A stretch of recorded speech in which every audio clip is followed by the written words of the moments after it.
Hello lads, lassies, and those of unspecified gender, it's the Irishman here, and today I'm going to be talking about what would have happened if Raditz had kidnapped Gohan.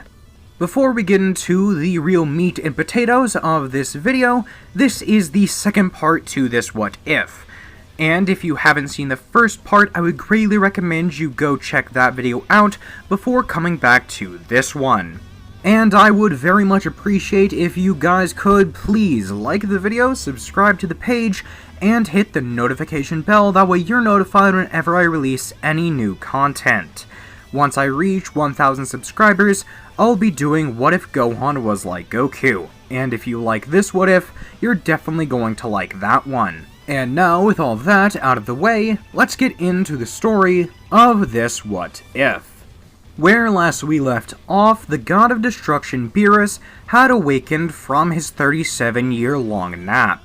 He was in search of the Super Saiyan god and went out looking for it. Eventually he would stumble upon Nappa, Vegeta, Raditz, and Gohan, who would all be out in space training to unlock the same form Beerus was actually looking for. They had realized that they could go with the ritual route of gathering 6 pure-hearted Saiyans and having 5 of them flow their power into another, but sadly they just didn't have that many Saiyans. So they just decided it might be possible to train their way up into unlocking the form. They're not having too much luck with it, but when Beerus arrives, he would still be looking for a fight. And after explaining his reason for arriving, they would explain, well, their side of the story. The Super Saiyan God is a real thing, and something they could hypothetically obtain, but they just can't right now, as they don't have the necessary number of Saiyans. But Whis would chime in and tell them that he can scour the universe and look for any living Saiyans. That way it'd be super easy to reunite this crew with a few other pure-hearted Saiyan survivors. And Whis would look in his staff, finding 2 Saiyans on a not too far off planet, this planet being Vampa. He would also note that there was a Saiyan out on a planet called Earth, or Earth, and he is definitely pure of heart, but Gohan would interject saying that is Kakarot, his father. He is pure of heart, but he's also too weak to be of any actual usefulness to the group. Whis would say that makes sense and wouldn't actually be too disturbed by the fact that Gohan didn't care about his own father, as it wasn't really like Saiyans to actually care about family or blood connections. But it didn't really matter either way, as the 2 Saiyans he found on Vampa should be good enough to actually work for the ritual. Granted, Whis isn't exactly too sure if they'd be willing to participate in the ritual, but he would be sure in the fact that they would be willing to bargain to get themselves off of that dunghill of a world. Now, once they actually all arrive on Vampa with Whis teleporting them all there, or I guess flying them all there since he can't really teleport even though the Kais can, I'm getting off track but still, they would arrive on the planet and meet Broly and Paragus. Now, Paragus isn't super pure of heart, so he might not work for the ritual. But, as a counterclaim to that, how do we know they have to be pure of heart? I get the ritual said they have to be pure of heart, but baby Pan was the utmost neutral you can possibly be. So, Paragus, who is also pretty neutral, should work for the ritual, right? Just for plot purposes, I'm going to say he does, but I do honestly feel like Paragus would work for the ritual. Especially since his pure heart could be attributed to him caring for his son. Everything bad he's ever done, he has done to protect his child. I could cut that out, but I want to remind myself how stupid I can be sometimes with slipping up with words. Although Beerus is interested in fighting against the Super Saiyan God, he also wants to make sure that said Super Saiyan God is made out of the strongest member of the group there. And although everyone would say that it is probably Gohan, seeing as he is the one that has seen the most growth through their training, Beerus would say that he'll decide that for himself, by fighting each one of them and getting first-hand experience with all of them, possibly even seeing who would be best to adapt to God Ki. because strength is definitely a pretty big factor, but potential to adopt a God Ki is also a pretty big factor. Beerus would then enter combat with each and every one of them. Now, as you might remember from the last part, if you did actually go and watch that, everyone in the Saiyan squad actually has Super Saiyan 4 and was training to unlock Super Saiyan God through brute force. So they are pretty incredibly powerful. And to actually put into perspective how powerful Gohan would be, allow me to lay something out for you to explain Gohan's potential. In Dragon Ball Super, he trained for about a day with Piccolo and was able to get back up to fighting strength to fight against Tournament of Power level fighters. In fact, in just that day of training, he was able to be somewhat on par with Golden Frieza. Granted, I'm going to assume throughout all of Super, Gohan was training, so him being able to keep up with Golden Frieza isn't too insane, but it still means his potential is absolutely broken. And since he's been training here since he was basically an infant, Gohan is absolutely cracked out. And having Super Saiyan 4, well, this Gohan would be somewhat akin to Beast Gohan in the latest Dragon Ball Super superhero, which is pretty insane, but if you think about it, not too absurd of a claim. Now, Beerus would fight against this version of Gohan and would be absolutely astonished. His power is incredible, and once he becomes the Super Saiyan God, Beerus will truly have a worthy challenge. And then, Beerus, just for the hell of it, would fight against everybody else. They were still strong, but nowhere near Gohan's level. But then Broly, on the other hand, he was an oddity. At first, he was not super powerful, at least compared to the God of Destruction, but as the fight went on, he got stronger and stronger. Eventually, he was able to keep up with the God, at least to a certain extent, and this was definitely impressive, but he still wasn't as strong as Gohan, so Gohan will be the one actually having the ritual done on him. Now, having this godly power flowing through his veins, Gohan, much unlike his father in the original movie, would embrace it. He would take it in, and he would adjust it into his own strength, using it as if it was his own. This power wasn't given to him, it was being shared with him by his allies. He wasn't fighting as himself right now, he was fighting as his entire adopted family. Gohan would power up into Super Saiyan God, flaring his ki, allowing all of this power to engulf him, as he would then begin to fight against Beerus. And oh god, would this be an entertaining match to see.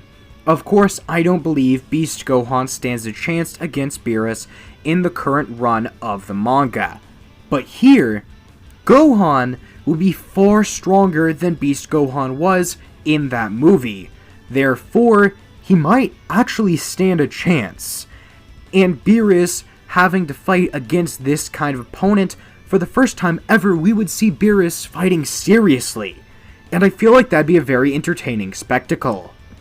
As Gohan continues to adjust to the power he was given, he would get stronger and stronger. Eventually, he would even get strong enough and master the God Ki enough to be able to stack Super Saiyan on top of it, creating Super Saiyan Blue unintentionally just through getting such a great mastery over the form that he's reaching deep inside of himself for power, and Super Saiyan Blue is what happens. Now, Beerus, having to try and counter this new power-up in some way, would begin to calm his mind, entering Ultra Instinct. And Gohan really doesn't stand a chance now. Even with Beerus' far from perfected Ultra Instinct, he is still incredibly more powerful than he was without it. So now, Gohan, although much more powerful than he could have ever imagined, is still far behind the likes of Beerus. But Beerus was still given an incredible fight, so he does decide to spare the Earth, and even allows all of the Saiyans to train on his planet with Whis. And that's what they do, going back to Beerus' homeworld and training there for the foreseeable future. A few years would pass, and eventually we would get into Resurrection F. Frieza would be revived by King Cold and his forces, looking for a person to help guide them, to help them take down the hierarchy of the gods. King Cold would think that him alone would not be capable of defeating the likes of Beerus, but if the two of them were to work together, maybe they stand a chance. Now, when Frieza actually does arrive back in the world of the living, he would of course tell his father that there's no way in hell the two of them collectively would even stand a chance against Beerus. But if they were to train, they might actually be able to do something. At first, King Cold would be disgusted by this idea and tell his son that they can just team up. If they team up, then there's nobody that could stop them, but deep down, he knows that's not the truth. So, King Cold begrudgingly would agree, and King Cold and Frieza would begin their training. For a solid 8 to 10 months, they would continue training, and they would train to their heart's content. Eventually, they would be strong enough to where they believe they might actually stand a chance against Beerus, and they would head off, starting to cause mischief around the universe, threatening planets and different ecosystems that they would know that Beerus would be invested in, as they had pretty good food. And as you might expect, this actually does get Beerus' attention. What is basically to him his favorite restaurants or favorite dining locations are being eradicated, almost as if someone is deliberately trying to get his attention and to irk the Destroyer God. So Beerus would decide to investigate, and he would find the source of the problem. Frieza has been revived. He would tell the Saiyans about it, suspecting that they would want to get a piece of Frieza, and, well, Beerus also really just doesn't want to have to deal with the Emperor right now. It'd be better to just get his monkey friends to do it for him. And, sure enough, the Saiyan squad actually does want to take on Frieza.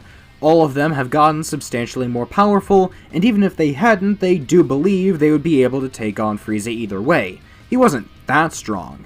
And once they actually hunt the Emperor down and find him and his father, they would be utterly shocked and surprised. How? How did these two get this powerful? Granted, they're not really a match for any of the Saiyans, as King Cold and Frieza are currently in their quote-unquote final forms, or I guess true forms would be the better way to put it, but they are still incredibly strong. In fact, I would place final form King Cold and Frieza at around the strength that Golden Frieza was in the Tournament of Power, seeing as, although they didn't do a ton of training, they still did 10 months worth, and Frieza is now training with someone who would be able to keep up with his rapid growth and strength. Now you might be thinking, why does that matter? Gohan is far, far stronger than anyone here after the years of godly training he's been given, as well as the fact that he was incredibly strong starting out, but as a counterpoint to that, I don't think Gohan would be here right now. He would probably still be training on Beerus' planet, as the rest of the Saiyans would tell him to stay behind. He got the kill last time, and it's probably not even worth Gohan going out there. It's not like they need him to take them down, or at least that's what they would first suspect, until they realized how strong King Cold and Frieza had gotten. So, do I think that Golden Frieza and Golden King Cold would be enough to take on Raditz, Nappa, and Vegeta here? Yeah, absolutely. And so, the battles would commence. Vegeta versus Frieza, and King Cold versus Raditz. The 2v2 would begin, and it would actually be surprisingly even. Vegeta would be in Super Saiyan Blue, and Raditz would be in the same transformation, and both of the two would be in their golden forms. Now, this is somewhat akin to what two Golden Friezas versus Goku and Vegeta would look like in Resurrection F, except there wouldn't be any stamina loss. So, the two Frost Demons are actually a smidge stronger than the two Super Saiyan Blues, but when it comes to stamina loss, there isn't any. So, the Saiyans are kind of screwed here. How are they going to get out of this? Well, as you might suspect, sadly, Gohan would still be able to join in eventually.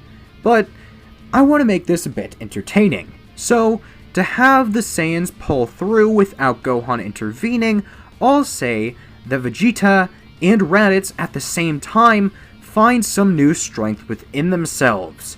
Vegeta would unlock the power of Super Saiyan Blue evolution, something he would have been able to accomplish by mixing Super Saiyan Blue with the Super Saiyan 2 form he had before. Or I guess Super Saiyan God with Super Saiyan 2, but either way it's an evolution of Super Saiyan Blue. But what does Raditz get? Well, Raditz gets the Hakaioshin form. Not Ultra Instinct, that was something exclusive to Vegeta, but the Hakaioshin power we saw with Toppo. Raditz might not be directly going under training to become a god of destruction, but seeing Beerus' insane amount of power, Raditz was interested in that. It's destructive, but at the same time, it could protect him. And this was an interesting take that Beerus would actually take notice of and decide to see where it goes. Using the power of destruction for protection because of your own fear, maybe that'd actually be an effective strategy? Beerus would at least be interested in it and would give it the time of day, choosing to train Raditz ever so slightly in actually unlocking this sort of power. And Raditz would be able to do it when pushed to the brink. So now we have Ultra Ego, or I guess Hakaioshin Raditz, versus Golden King Cold, and Super Saiyan Blue Evolution Vegeta versus Golden Frieza. Now, as cool as this would look, it'd be a pretty anticlimactic battle, as the two Saiyans would run circles around the Frost Demons. It's really not even funny how much Raditz and Vegeta would toy with the supposedly stronger warriors, or at least they were stronger a few minutes ago, until the Saiyans do what they do best and broke their limits. But the point is, the two Saiyans, almost in sync, would simultaneously obliterate the two Frost Demons. And now the Resurrection F saga has come to a close. But what's next? Well, of course, the Universe 6 tournament. And I don't think I need to explain why this is an absolute wash for Team 7. They have multiple fighters of ultimately godly proportions, and the only fight I feel like would actually be interesting would be Vegeta versus Kaba. Because now we would see Vegeta being able to actually teach Kaba more effectively, since he would have the upper hand at every turn. It wouldn't be like Vegeta and Kaba are equals in base form like it was before. No, not even close. So now Vegeta, having the upper hand at every turn, would actually be able to more effectively teach Kaba. And, well, Kaba would actually be able to better take in these lessons, not only learning Super Saiyan, but also Super Saiyan 2. But Vegeta doesn't want to waste too much energy, so he would still one-punch Kaba and Super Saiyan Blue, except maybe Super Saiyan Blue Evolution here, to teach Kaba that pain will push him past his limits, and being able to push past his limits will ultimately be the thing that will always make him stronger, no matter what. And to always embrace his Saiyan pride. Never let it be taken away, no matter how much pain can fuel you. You never lose your pride. But I'm getting too sentimental and far too off track, as well as way too deeply analyzing what Vegeta was trying to teach Kaba. The point is, let's move on. What about the hit fight? Well, it's probably the only other somewhat interesting fight in this tournament, and quite frankly, it's not super interesting, as Hit would be easily dispatched of by the Saiyan warriors. I mean, hell, any of the Saiyans could probably do it right now. Who do you want to send out there? Broly, who's probably mastered his Super Saiyan transformations by this point, as well as maybe getting God Ki and training under Whis and Beerus? What about Raditz, who now has Hakaioshin powers? Oh, let's send out Super Saiyan Blue, or Super Saiyan 4, hell, maybe even Super Saiyan 4 Blue at this point, Gohan. Maybe Hit can find a way to time skip his advantage away from Gohan. No. Hit is defeated by any one of the Saiyans. I'll let you take your pick, but for my personal preference towards Vegeta, I'm going to say he gets the hit off on Hit. Now, after the tournament is over, we would naturally go into the Goku Black Arc. Except, there wouldn't be a Goku Black Arc, because there would be no future Trunks, meaning there's no future Trunks timeline, and that's because even if there were androids, they would just eradicate everybody on Earth. It's not like there'd be anyone there to help save the planet. Goku might try and put up a fight, but assuming he still has the heart virus, yeah, it's not looking so good for Earth right now. Now, I did say before that the Cell Saga goes pretty well, but that was mostly because I didn't want to have a super bleak ending. So we're going to say that the Cell Saga goes good, but there's no timeline alteration because, well, there wouldn't really be any way for there to be timeline alteration. Meaning, there's no Zamasu problem, because the timelines wouldn't get all wonky, and Zamasu wouldn't get mad at the mortals. Well, he might get mad at them, but he wouldn't take it into his own hands, because he wouldn't meet Goku, who understandably pissed him off, like, a lot. Now, moving on to the Tournament of Power, supposedly a lot of people's favorite arc in Dragon Ball Super. How does this go? Well, honestly, just because I want to be generous to the story here, and because it's probably the last arc we'll ever be doing with this scenario, I'll say that we'll buff Jiren up to everybody else's level. That way he is equal to Gohan in his new transformation. But what's his new transformation? Super Saiyan 4 Beast. Yes, I wanted to give Gohan Beast here, only because I thought it would be sick, especially mixed with Super Saiyan 4, and I already made the thumbnail for this video, so I had to incorporate it somehow. And here is how I'm doing it. Gohan, through his training with Beerus and Whis, would have wanted to start with some lower deities first, that way he could get a mastery over his God Ki quicker, as well as learning what some of the lower deities have to offer. He would have met King Kai and learned Kaioken, he would have met the Supreme Kai and learned the Kai Kai ability, but he would have also trained with the Z-Sword, wherein he would accidentally snap it in half and release the Elder Kai, who would unlock his potential, which would make him incredibly powerful, but he would eventually burst through his limits yet again, getting Super Saiyan 4 Beast. Now, why would it be Super Saiyan 4 Beast? Well, because Gohan is far stronger than the other versions of his character, as well as the fact that he already has basically beast level powers in base form right now. So then you give him Beast and he would probably just instantly mix it with his first non-godly transformation, that being Super Saiyan 4. So now we have Super Saiyan 4 Beast. Now, because I know a lot of people also like Ultra Instinct, how do we incorporate that into the series? Well, Nappa. Yes, I do wholeheartedly believe Nappa would be the person to achieve Ultra Instinct here. Think about it. He's an idiot, but he's a fighter. So if he's somehow able to mix his completely idiotic mindset as well as his fighting brain, he should realistically be able to achieve Ultra Instinct. A state of mental calm while being focused on fighting, I think he can do it.